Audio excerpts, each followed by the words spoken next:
अस्सलाम वालेकुम friends, welcome back to Top Smarties. Drama serial Jafaa. अनदीप जो कि मॉल से ही भाग गई थी मोइस के साथ और दोबारा घर वापस आना नहीं चाहती। मोइस के साथ ही जाकर निकाह करना चाहती है। मोइस से मिलने आई तो इसी दौरान वो मोइस के पास नींद वाली गोलियां भी देख लेती है, जो वो मोइस से फिर छीन कर अपने पास रख लेती है और मोइस के साथ प्लान करती है कि वो कहीं भाग जाएं। ऐसे में फ़ौरन ही अनदीप के बाप की कॉल मोइस के नंबर पर आती है, जो कि मोइस पिक करता है। तो बाप डराने धमकाने लगा, मेरी बेटी को बाहिफाजत घर छोड़ जाओ वरना तुम्हारे घर में पुलिस लेकर पहुंच जाऊंगा। तो मोइस फ़ौरन ही पुलिस की धमकी से डर जाता है कि घर में पुलिस चली गई तो सिवाय माँ के कोई भी नहीं।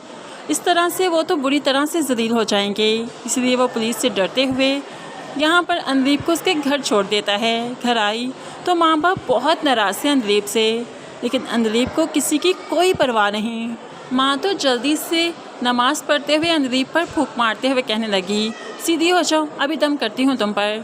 तो अनदीप कहने लगी, जितना भी दम कर लें, मोइस की मोहब्बत का जादू सर चढ़ कर बोलता है, मरते दम तक नहीं उतरेगा।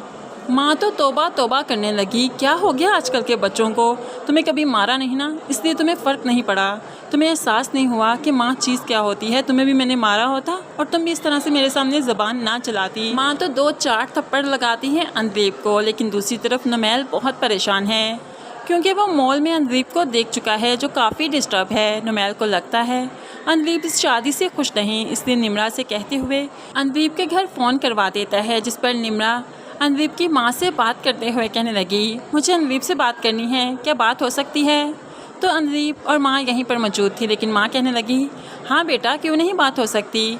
अनदीप ज़रा वॉशरूम तक गई है, अभी आती है तो अभी बात करवाती हूँ। ऐसे में जल्दी से माँ फ़ोन काट देती है और अनदीप को समझाने लगी, खबरदार कोई ऐसी वैसी बात की तो, कुछ ऐसा वैसा कहा ना तो देखना मुझसे बुरा कोई नहीं होगा।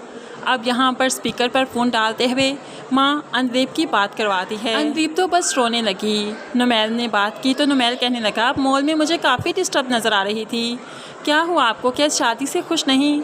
तो अनदीप जो कि माँ पास खड़ी थी तो कहने लगी, नहीं ऐसी कोई बात नहीं, मैं बहुत मुतमईन हूँ, बस इतनी सी बात करनी थी ना, चलो ठीक है अल्लाह हाफिज़। ये कहते हुए अनदीप ने फ़ोन काट दिया, लेकिन नुमैल अभी तक भी सेटिस्फाई नहीं हुआ।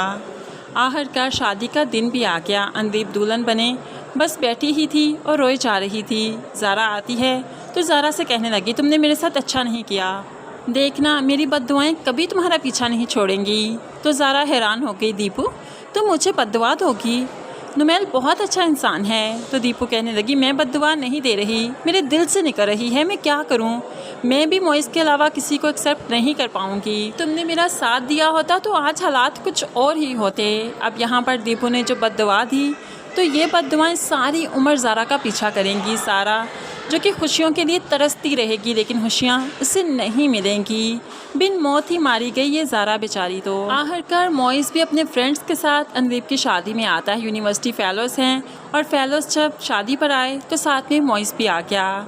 मोइस को जब अनदीप के माँ बाप ने देखा तो दंग रह गए, ये लड़का यहाँ पर क्या करने आया है।